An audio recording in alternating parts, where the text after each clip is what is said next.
Unang-una,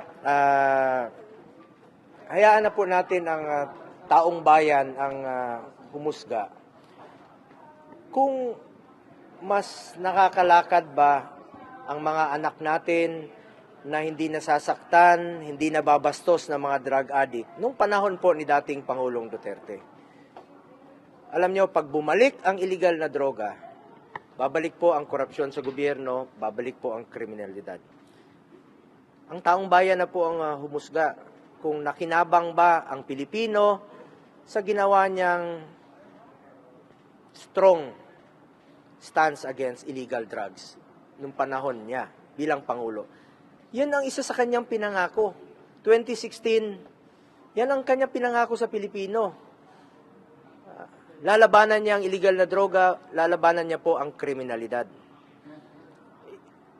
Nakinabang tayo, yung mga OFWs, may peace of mind sila na nagtatrabaho sa abroad na hindi nasasaktan ang kanilang mga anak at hindi nababastos ang kanilang mga anak na naglalakad sa gabi.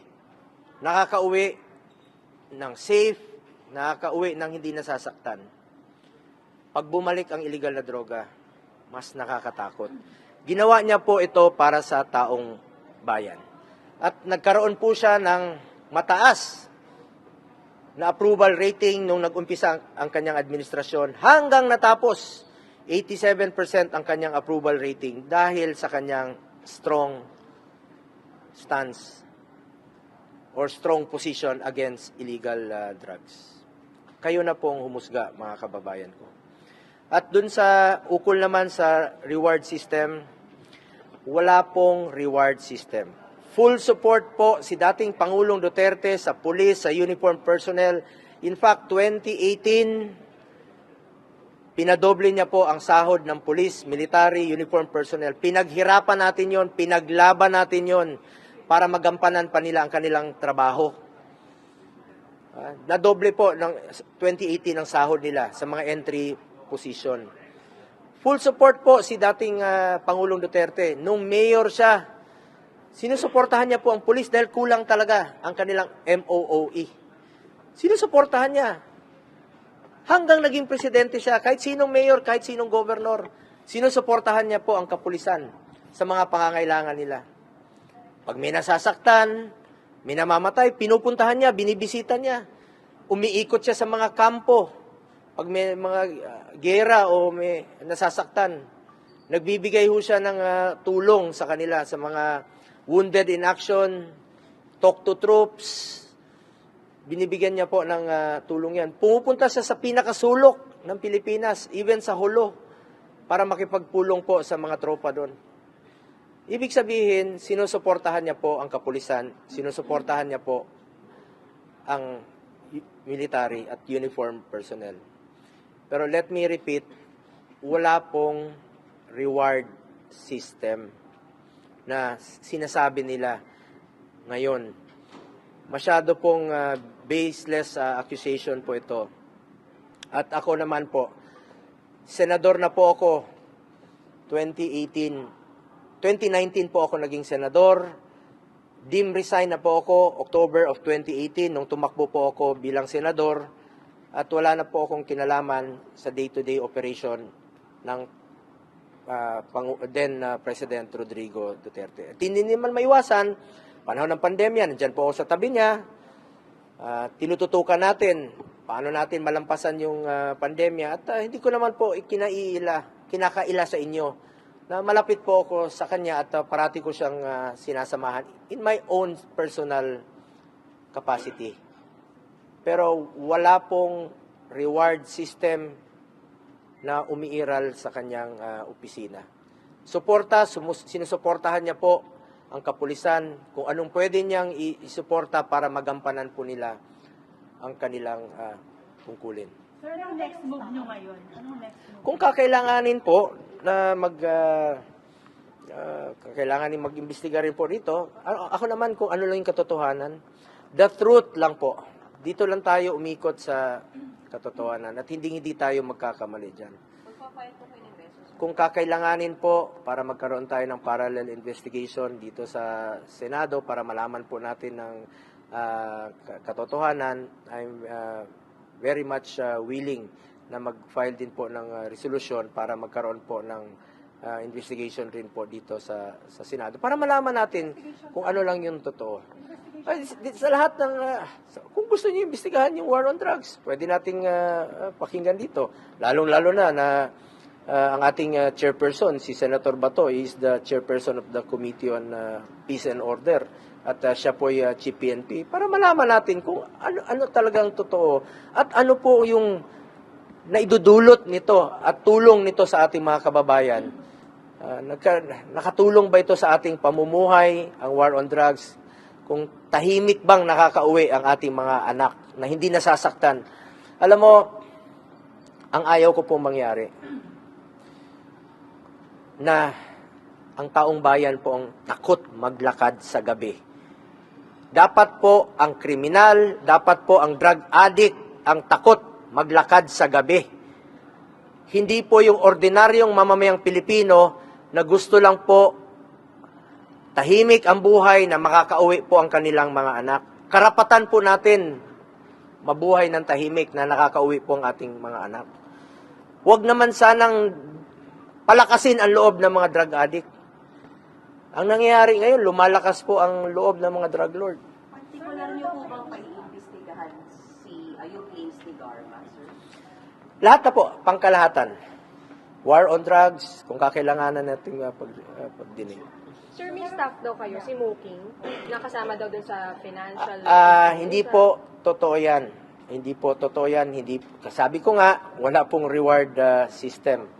So, ang mga trabaho ng mga to, mga staff, administrative matters, presidential engagement, schedule, appointments.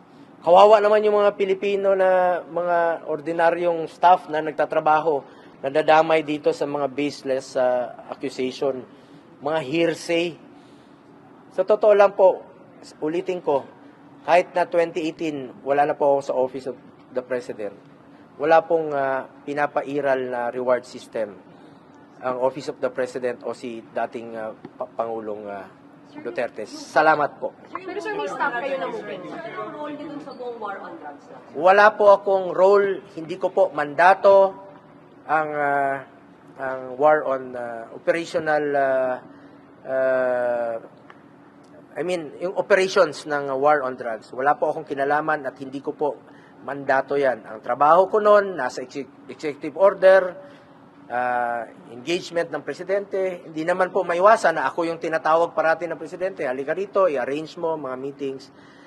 Pero hindi po sa operations ng war on drugs. Wala po akong kinalaman dyan at hindi po ako involved sa war on drugs. Sir, yung booking, papupuntahin niyo po ba sa meeting? Kasi hindi pa daw nila eh.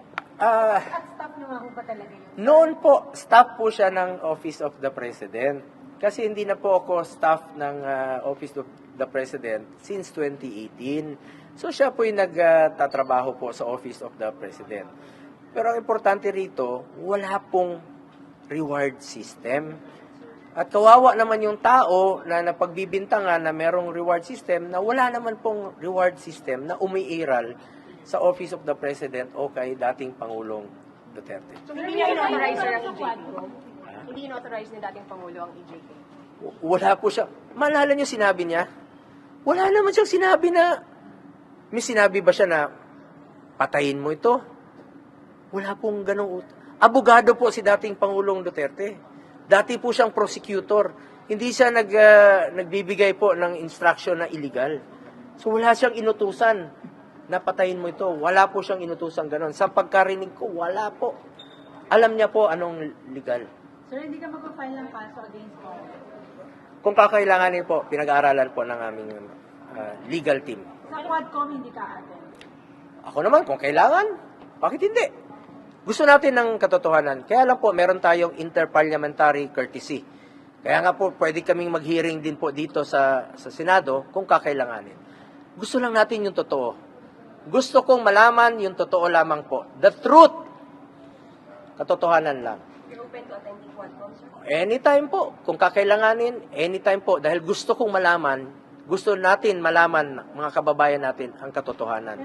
Pero bago ko tapusin ito, Gusto ko lang pong sabihin sa ating mga kababayan. Ginawa po ito ni dating Pangulong Duterte. 2016, pinangako niya, sabi niya, susugpuin ko ang illegal na droga. Pero wala siyang sinabi na patayin mo ito, patayin mo yan. Wala siyang sinabing ganun. Sabi niya, sugpuin ninyo ang illegal na droga. At ang nakikinabang po dito, ang mga anak natin, mga kamag-anak natin na hindi po nasasaktan, hindi nababastos umuwi sa kanilang mga tahanan dahil nung panahon ni dating Pangulong Duterte, ang durugista po ang takot.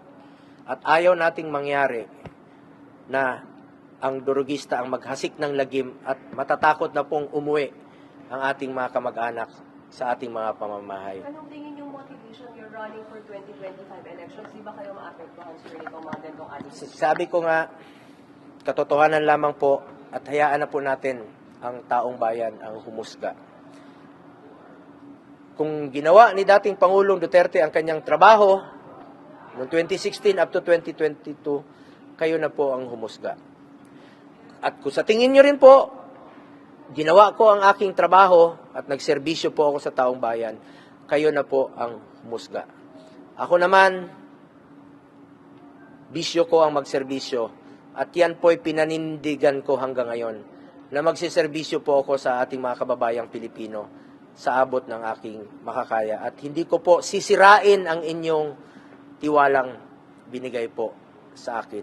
Magsiserbisyo po ako sa ating mga kababayang Pilipino. Salamat po. Salamat po. Sir, di ba ilang beses natin po?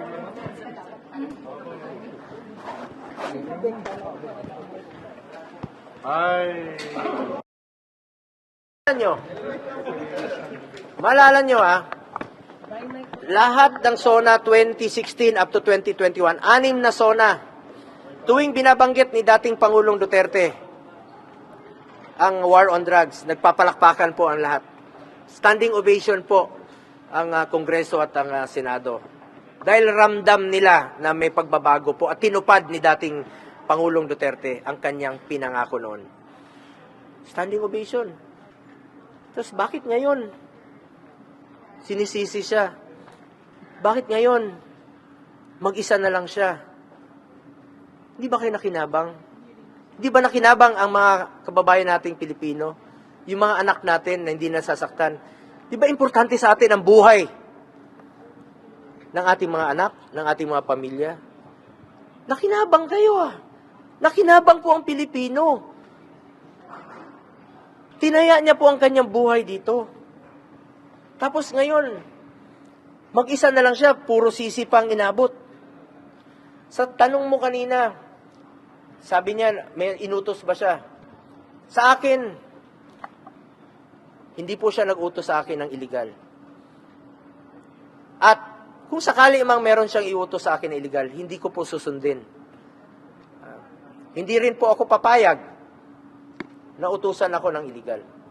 At hindi rin po ako papayag na may mga reward system. Gawin niyo lang po ang trabaho, mandato po ng pulis na labanan po ang kriminalidad at illegal na droga. Gawin niyo po ang trabaho ninyo. Kaya nga po kami full support sa inyo, sinusuporta namin kayo sa inyong trabaho. Pero sa inyong operations, hindi ho ako nakikialam. Hindi po kami nakikialam dyan.